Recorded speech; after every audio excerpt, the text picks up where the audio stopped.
दरअसल ये कहानी शुरू होती है नारद जी के विचारों से। नारद जी धरती पर रहने वाले लोगों को देखते हुए स्वर्ग में विचरण कर रहे थे। धरती पर रहने वाले लोगों के कर्म देखकर नारद के मन में कर्मों के फल और पापों के दंड को लेकर विचार आए। अपने यह विचार लेकर वह ब्रह्मा जी के पास जाते हैं और ब्रह्मा जी से पूछते हैं, ब्रह्मा जी, यदि बुरे कर्म करने वाला इंसान अच्छे कर्म करने लग जाए तो क्या वह अपने पापों से मुक्त हो सकता है? क्या वह अपने पापों से मिलने वाली सजा से बच सकता है? तब ब्रह्मा जी नारद जी के इन सवालों का जवाब देते हुए कहते हैं कि हाँ भी और नहीं भी। हाँ का मतलब ये कि अगर कोई इंसान अपने किए गए पापों से मुक्ति पाना चाहता है तो उसके लिए निस्वार्थ भाव से अपनाया गया दान, पुण्य, धर्म और भक्ति का रास्ता सबसे उत्तम होता है। क्या भक्ति का रास्ता अपनाकर किसी भी पाप के दंड से बचा जा सकता है?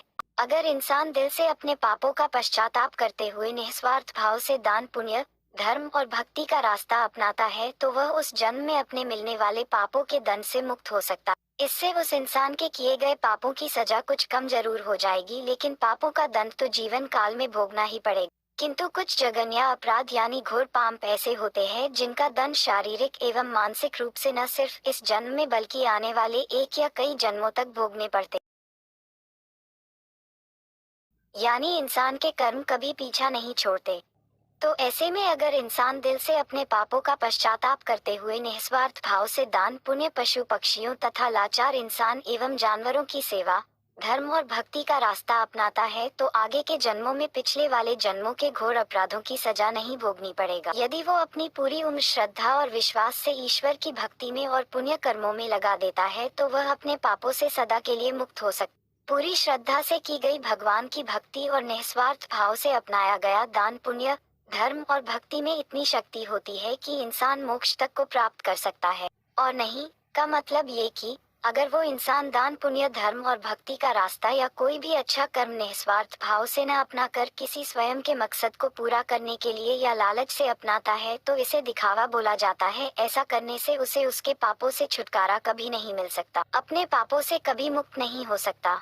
इंसान के द्वारा किया गया घोर अपराध और पाप उसका अगले कई जन्मों तक पीछा नहीं छोड़ते। तब ब्रह्मा जी नारद जी को इसी पर आधारित एक सच्ची कहानी सुनाते हैं। एक गांव में एक सूद नाम का इंसान रहता था। वह गलत लोगों की संगत में आने की वजह से डाकू बन गया था। वह लोगों को मारकर अक्सर उनका धन लुटा लेता था। एक दिन डाकू जंगल से होता हुआ सड़क की ओर जा रहा था कि अचानक नाग नागिन का जोड़ा डाकू के रास्ते में आ जाते हैं। डाकू को देख नाग नागिन अपनी रक्षा के लिए फन फैला लेते हैं। डाकू घबरा जाता है और अपनी बंदूक उन नाग नागिन पर तान देता है। ये देख नाग नागिन क्रोधित हो जाते हैं और उस डाकू पर हमला कर देते हैं। डाकू अपनी जान बचाने के लिए 2 कदम पीछे हटता हुआ नागिन पर गोली चला देता है। ये देख नाग डाकू पर तेजी से हमला करता हुआ डाकू की बंदूक पर चिपक जाता है। डाकू अपनी बंदूक को कहीं दूर फेंक देता है और वहाँ से भाग निकलता है। भागते भागते डाकू सड़क पर पहुँच जाता है। वहीं दूसरी तरफ उसी रास्ते से एक औरत और उसके साथ उसका एक 11 साल का बेटा भी था। वो दोनों घर की तरफ जा रहे थे। अचानक डाकू भी वही आ जाता है।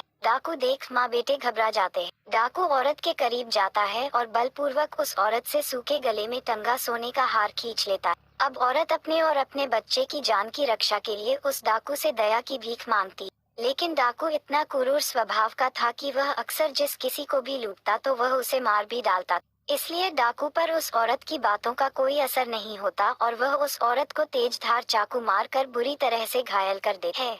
ये देख बच्चा क्रोध से तिलमिला उठता है और पत्थर उठाकर जोर से डाकू के सर पर दे मारता। केसर से खून निकलने लगता है। डाकू उस बच्चे को भी मार देता है और वहां से भाग जाता। चाकू से चीख चिल्लाहट को सुन आसपास के गांव के लोग वहां पहुंचते हैं। वो उस महिला और बच्चे को तुरंत हकीम के पास ले जाते हैं। माँ और बेटा दोनों बच जाते हैं। उधर डाकू भागता हुआ फिर से जंगल की तरफ चला जाता है। का जाने की वजह से डाकू वही आराम करने लगता है। दूसरी तरफ डाकू का पीछा करते हुए वही डाकू के पास पहुंच जाता है। नाग या नागिन कभी भी अपने दुश्मन का चेहरा नहीं भूलते। सो चुका होता है और इधर नाग अपनी नागिन की मौत का बदला लेते हुए डाकू के पैर को डस लेता है। डाकू दर्द से छह हुआ वही मर जाता है। ये सारी घटना यमपुरी में बैठे हुए चित्रगुप्त और यमराज जी देख रहे थे।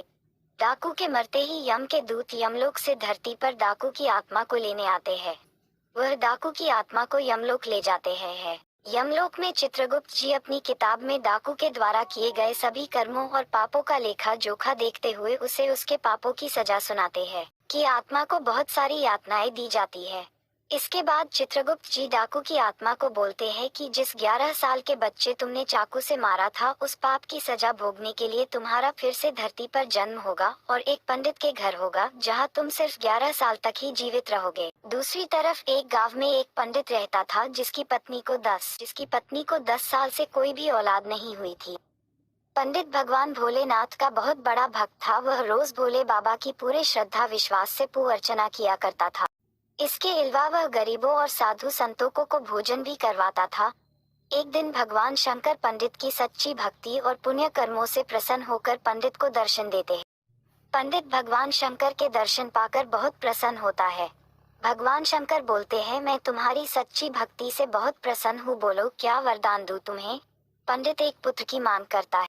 भगवान शंकर तो अंतर्यामी थे, वह भूत भविष्य पहले से ही जानते थे कि पंडित क्या वरदान मांगेगा।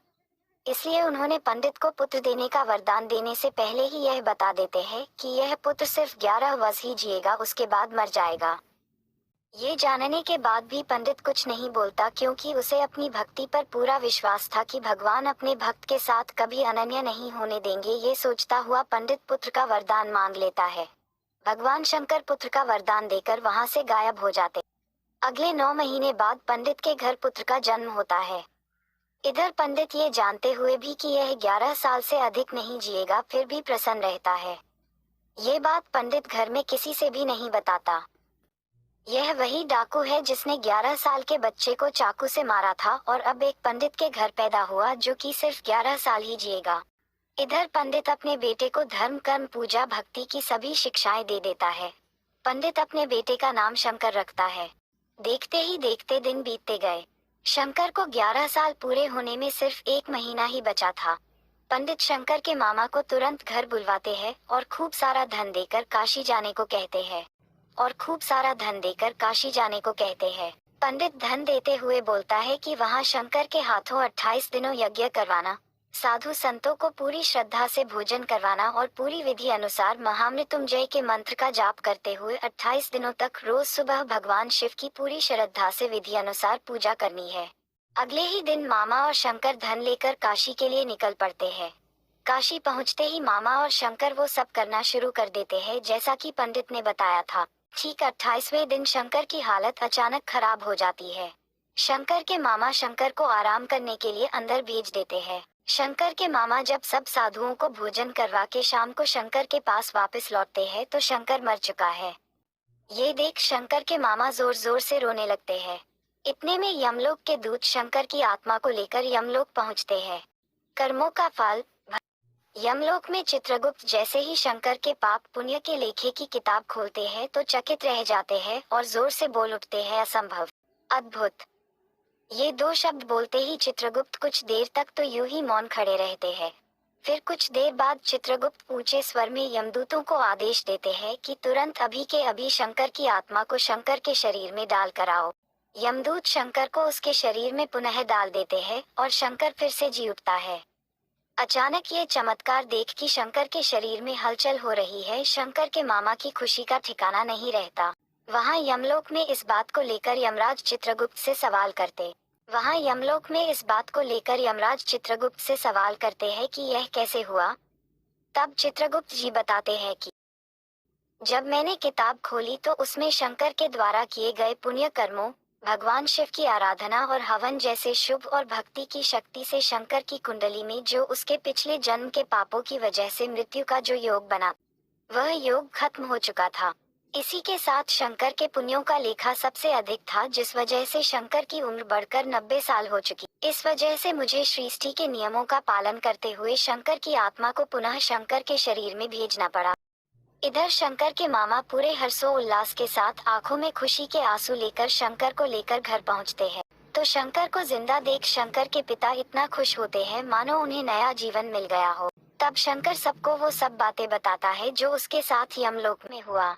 ये सुन सभी का भगवान के प्रति श्रद्धा और विश्वास और बढ़ गया। इतना बोल ब्रह्मा जी अपनी कहानी समाप्त करते हैं। अब नारद जी को अपने सभी प्रश्नों का उचित जवाब मिल चुका होता है। तो देखा दोस्तों, हमें इस कहानी से बहुत कुछ सीखने को मिलता है। अपने जीवन का उद्धार चाहते हो तो हमेशा प्रभु की भक्ति करो, निस्वार्थ भाव से लोगों की सेवा करो, कभी बुरे कर्म न